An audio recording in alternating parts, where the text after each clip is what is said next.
The fireplace in the Connecticut living room crackled with warmth, but it did nothing to melt the icy silence that filled the air between Martha and her husband Robert. Outside, the first heavy flakes of the blizzard were beginning to cling to the window panes, turning the world into a blur of white. But inside, the atmosphere was even colder.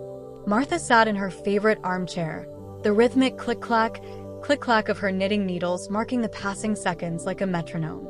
In her lap lay a bundle of thick heather gray wool, a scarf she had been working on for weeks. It wasn't cashmere or imported silk. It was sturdy, warm, and made with love, the kind of thing that protected you against the harshest winters. Across the room, Robert was packing, but he wasn't packing for two. His open Louis Vuitton suitcase lay on the mahogany table, looking like a gaping mouth swallowing his finest silk ties and crisp Italian dress shirts. He smoothed down a velvet blazer with a reverence he rarely showed to people anymore. Martha stopped knitting for a moment, her hands resting on the soft wool. "It's going to be a heavy snow, Robert," she said softly, her voice carrying a tremor of hope she couldn't quite suppress. "The Weather Channel says Newport will be beautiful under the snow. I haven't seen the Gilded Manor at Christmas in years. I could come with you. I could stay out of your meetings." Robert didn't even look up. He chuckled, a dry, dismissive sound that stung more than a shout. "Martha, please," he said, snapping the suitcase shut with a finality that echoed in the high ceilings. "We've been over this. This isn't a family vacation. It's a retreat for the partners and high-profile investors. It's a very traditional crowd." He finally turned to look at her, his eyes scanning her simple wool cardigan and the knitting on her lap with blatant distaste. "Look at you. You're knitting. You look like a grandmother from a bygone era, not the wife of a CEO. You wouldn't fit in. You'd feel uncomfortable, and frankly, you'd make me look unsophisticated." He walked over to the mirror, adjusting his collar, admiring the reflection of a man who believed his own lies. "Stay here, keep the fire going," he threw over his shoulder as he grabbed his coat. "Don't embarrass me by calling, all right? I'll be busy." The front door opened, letting in a gust of freezing wind before slamming shut. The roar of his luxury sedan faded into the distance, leaving Martha alone in the vast, silent house. Slowly, Martha stood up. She walked to the wall where a framed photograph of the Gilded Manor hung. Most people thought it was just a souvenir, a picture of a hotel they once visited. They didn't know the truth. She traced the frame with a finger, her expression shifting from sorrow to a steely resolve. He thought she was just an old woman with knitting needles. He had forgotten that she was the one who bought the wool, and she was the one who owned the factory. Martha picked up the phone and dialed a familiar number, her voice steady and calm. "Get the car ready, James. I'm going to Newport." Martha is heading to Newport, and the real storm is just beginning. If you are rooting for her to claim her power back, please drop a number 8 in the comments right now to let me know you're watching. And if you haven't already, I highly recommend you subscribe and turn on the notification bell for Black King. Your support is what helps us continue creating these stories to inform and inspire you every day. Now, let's follow Martha to the Gilded Manor and see what happens next. The Gilded Manor stood like a fortress of stone and light against the snowy Newport sky, welcoming everyone except, it seemed, those without a designer coat. The massive iron gates were frosted with ice, and the air smelled of salt spray and pine needles, sharp enough to cut through even the heaviest layers. Robert's luxury sedan pulled up to the entrance with a sense of entitlement that seemed to demand the snow stop falling. He stepped out, grimacing as his polished loafers touched the slush. He snapped his fingers at a young bellboy who was struggling with the luggage cart in the wind. "Careful with that leather," Robert barked, tossing a single crumpled dollar bill at the boy as if he were bestowing a royal favor. Sabrina clung to his arm, giggling about how magical the castle looked, completely oblivious to the biting chill that was turning the staff's cheeks raw. They swept into the lobby, demanding the presidential suite and complaining about the draft, leaving the cold air swirling behind them. An hour later, a modest yellow taxi crunched slowly up the driveway. Martha stepped out, wrapping her beige coat tighter against the wind coming off the Atlantic. She didn't rush toward the warmth of the revolving doors. Instead, her eyes fell on the elderly doorman standing rigid by the grand entrance. He was a man of about 70, with skin like weathered mahogany and eyes that held a quiet dignity. However, his uniform, while crisp, was clearly too thin for this unseasonable blizzard. He was shivering, his hands trembling visibly as he tried to force a smile for the incoming guests who didn't even acknowledge his existence. Martha paused. She saw the tremor in his shoulders, a tremor she recognized from years of hard winters and harder work before she found success. Without hesitation, she reached into her tote bag and pulled out the thick, heather gray wool scarf she had finished knitting just yesterday in her living room. It was soft, substantial, and still carried the faint, comforting scent of her home. She walked up to him. "Excuse me," she said gently. The man blinked, surprised to be spoken to by a guest. Before he could protest or recite a company greeting, she reached up and wrapped the scarf around his neck, tucking the ends in securely to block the wind. "It's too cold for bravery today, my friend. Please keep this on." Just then, the heavy oak doors swung open. Robert stepped out onto the portico to light a cigar, seeking a break from the check-in process. He spotted the scene from the top of the stairs, an older woman in a plain coat fussing over the help. He didn't see her face, only her back. He sneered, nudging Sabrina, who had followed him out. "Look at that," he muttered, exhaling a cloud of expensive smoke. "The Gilded Manor is slipping. They're letting the riffraff loiter right at the entrance with the staff. That's what happens when standards drop." He turned back inside, disgusted, completely unaware that the riffraff was the woman who signed the checks for the entire establishment. Henry touched the soft wool around his neck, tears in his eyes, and whispered to the retreating figure of Martha, "God bless you, madam," not knowing he was speaking to the owner.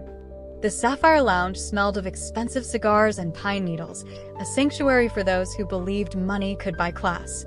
Located on the western wing of the Gilded Manor, it offered a panoramic view of the Atlantic Ocean, which was currently churning in gray fury under the falling snow.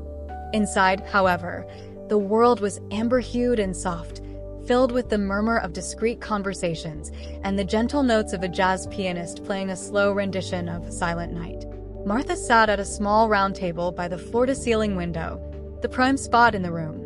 Unlike the other guests who nursed crystal flutes of dry champagne or aged scotch, she held a ceramic mug of hot cocoa topped with a simple marshmallow. She was reading a paperback book, looking for all the world like a quiet grandmother passing the time, blending into the shadows of the high-backed velvet chair. The tranquility was broken by a boisterous laugh near the entrance. Robert strode in, with Sabrina hanging on his arm like a trophy. He scanned the room with the eye of a predator, looking for the best vantage point. "This is it, babe," he announced, voice a decibel too loud for the hushed room. "The Sapphire Lounge. Only the real players drink here." He snapped his fingers at a waitress. "A bottle of your finest Dom Perignon, and make sure it's chilled properly this time." He looked around, frowning when he realized the window tables were taken. His eyes landed on the solitary figure in the corner. "Unbelievable," he muttered to Sabrina. "Look at that. Someone's grandmother is hogging the best view in the house just to drink. Is that hot chocolate?"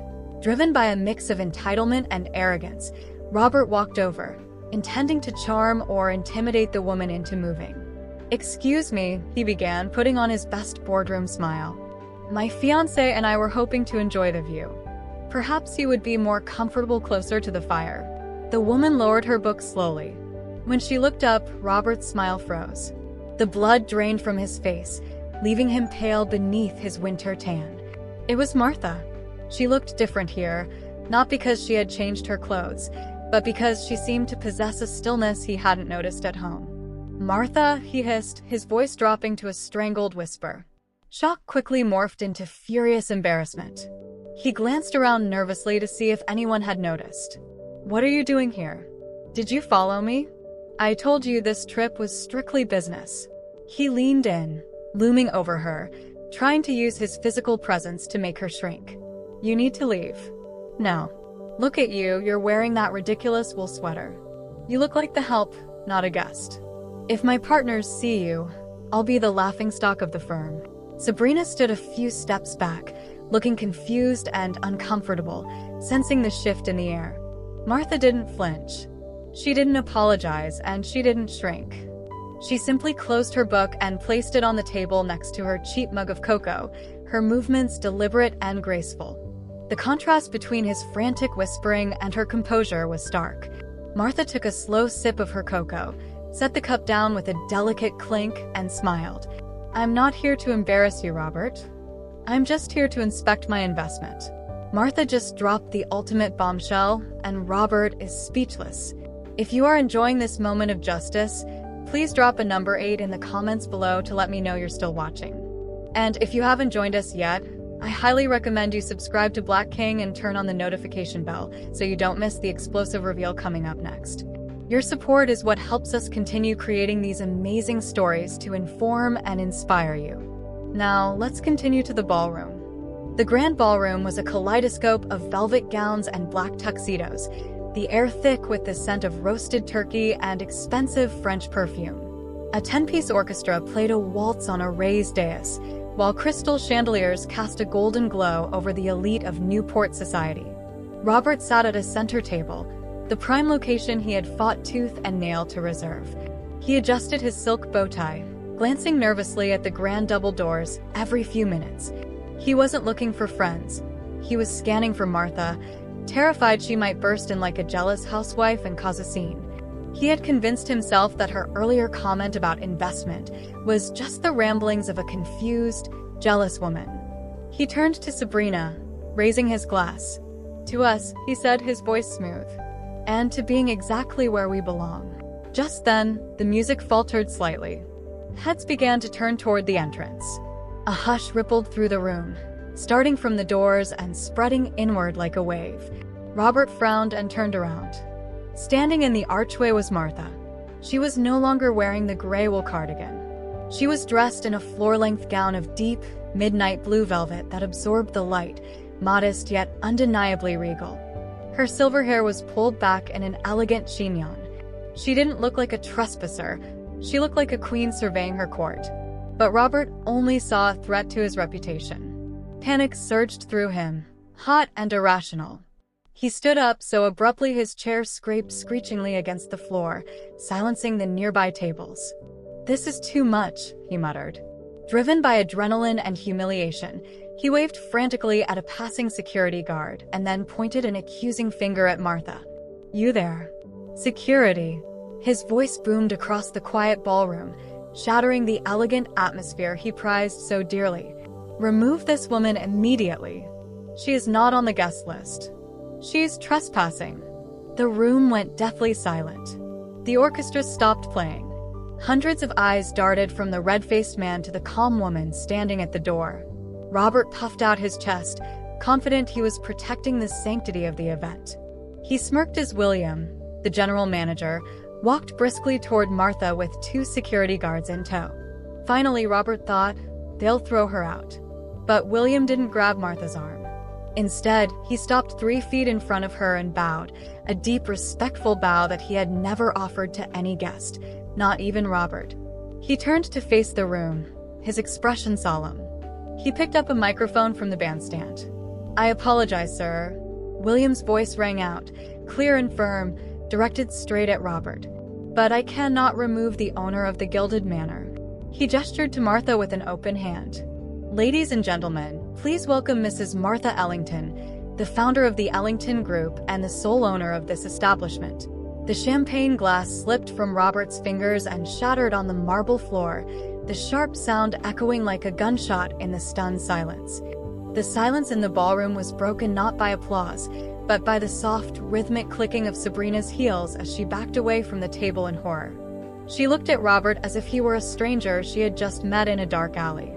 For months, he had spun tales of his immense wealth, his real estate empire, and his burden of carrying a simple wife. Now, the illusion had shattered, revealing him to be nothing more than a small man standing in the shadow of a giant he had tried to erase. "You lied to me," Sabrina whispered, her voice trembling not with heartbreak, but with the humiliation of being duped. "You told me you owned this place. You told me she was nobody." Before Robert could stammer a defense, she turned on her heel, grabbing her clutch. "I'm taking a cab to the station. Don't follow me." Robert stood frozen as the whispers of the elite crowd washed over him like a tidal wave. The very people he had tried so hard to impress were now looking at him with pity and disdain. He couldn't bear it. He scrambled away from the table, rushing out of the ballroom and into the grand lobby to chase after the only person who might still offer him a lifeline. "Martha! Wait!" he shouted, catching up to her near the concierge desk. He was breathless, his bow tie crooked, his composure completely unraveled. "Martha, please. Let me explain. It was just a misunderstanding. I was just trying to fit in for us. You know how these people are." Martha stopped and turned slowly. Her face was calm, devoid of the anger he expected. It was a look of absolute finality. "For us," she repeated softly. "No, Robert. You did this for your reflection in the mirror. You spent years trying to polish yourself by dulling my shine." She reached into her small velvet clutch. Robert's eyes lit up for a second, perhaps expecting a check, a key, or a way to fix the mess he had made. Instead, she pulled out a thick cream envelope. She pressed it into his hand. "I'm not angry anymore, Robert. I'm just finished." He looked down at the papers inside. Divorce papers, prepared weeks ago, long before this trip. He looked up, his eyes wide with panic. "But we can fix this. You can't just leave me here." Martha adjusted her shawl, standing taller than she ever had in their Connecticut home. "You told me I wouldn't fit in here, that I didn't belong in this world of luxury," she said, her voice steady. "You were right, Robert. We don't belong in the same world. My world values people, yours values appearances. And I'm afraid your credit in my world has run out." Robert stood alone in the grand lobby, surrounded by festive holiday decorations that he could no longer feel, watching Martha walk away towards the staff quarters. Christmas morning broke with a brilliant sun reflecting off the fresh snow, turning the gilded manor into a glittering palace of ice. Inside, however, the warmth didn't come from the radiators, but from the bustling staff kitchen in the basement. The air here didn't smell of sterile orchids and expensive cologne. It smelled of crispy bacon, dark roast coffee, and stacks of buttermilk pancakes. Martha sat at the long wooden communal table, a ceramic mug of coffee in hand, laughing as the head housekeeper recounted a funny story about her grandchildren. For the first time in years, Martha didn't feel like an accessory or a nuisance to be hidden away. She felt like family. Through the narrow basement window, she caught a glimpse of movement on the driveway above. Robert was struggling to load his heavy Louis Vuitton suitcase into the trunk of his car. There were no bellboys rushing to help him this time, no doorman bowing as he passed. He looked smaller somehow, hunched against the biting wind, a man who had chased the world's superficial approval only to lose the only home he really had. Martha watched him drive away, a solitary figure disappearing into the cold, white landscape, and felt a quiet release. She didn't hate him. She simply no longer needed the validation he had withheld for so long. A polite clearing of a throat turned her attention back to the room. Henry, the elderly doorman, stood there, twisting his cap in his hands. He looked well-rested, and the color had returned to his cheeks. "Mrs. Ellington," he started, his voice thick with emotion. We didn't know how to thank you properly. Not just for the job security, but for yesterday." He reached into his pocket and pulled out a small object wrapped in plain brown paper. "I don't have much money for fancy gifts, ma'am, but I whittle in my spare time. I stayed up to make this for you." Martha unwrapped the paper gently. Inside sat a small, hand-carved wooden bird. It was rough around the edges, made of simple pine, but the wings were spread wide, caught in mid-flight. "It's a cardinal," Henry explained shyly, "to match your red scarf. You saved me from the cold, so I wanted to give you something that flies free." Martha ran her thumb over the unpolished wood, feeling the grain. She thought of the diamond tennis bracelets Robert had promised for years but never bought, the empty galas, the cold dinners. None of it held a fraction of the weight or beauty of this simple wooden bird. Tears pricked her eyes, not of sadness, but of overwhelming gratitude. Martha placed the wooden bird on the windowsill, watching the snow fall, knowing that this was the richest, warmest Christmas she had ever known.